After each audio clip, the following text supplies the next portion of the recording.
Ukrainian army positions are close. Their soldiers are 350 meters across there, says this fighter. As soon as they see any movement, they start firing at us. So please keep low and move fast.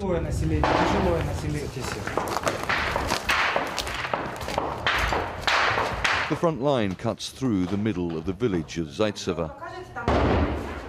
Almost exactly a year ago, we were reporting from this village, but on the Ukrainian military-controlled side of the front line. Now, soldiers with the army of the self-proclaimed Donetsk People's Republic here say that the situation has got a lot worse since then, and they say that the Ukrainian military are making attempts to try and push forward across the grey zone. Both sides blame each other for starting the recent escalation in fighting. These men describe themselves as members of the People's Militia or the army of the Donetsk People's Republic. They say they are better trained than ever before, and they now receive a salary. Despite the evidence, Russia has always denied any military involvement in this conflict, even training men like these. The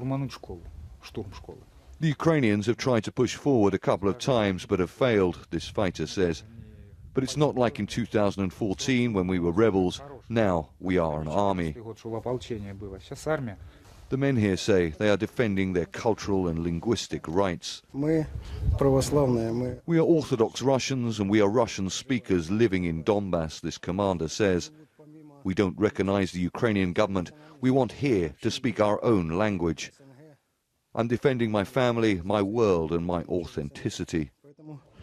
The Ukrainian military took control of a town around 10 kilometers from here in December. These men say paramilitary groups fighting alongside the Ukrainian army are no different than the Nazis their families fought against in World War II more than 70 years ago. I'm fighting for Russians against fascism, this man says.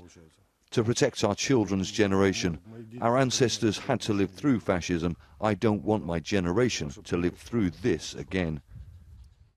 The Ukrainian government calls these men terrorists, but they say they are defending their cultural, historical and linguistic rights, and that they will continue to do so with or without Russia's help.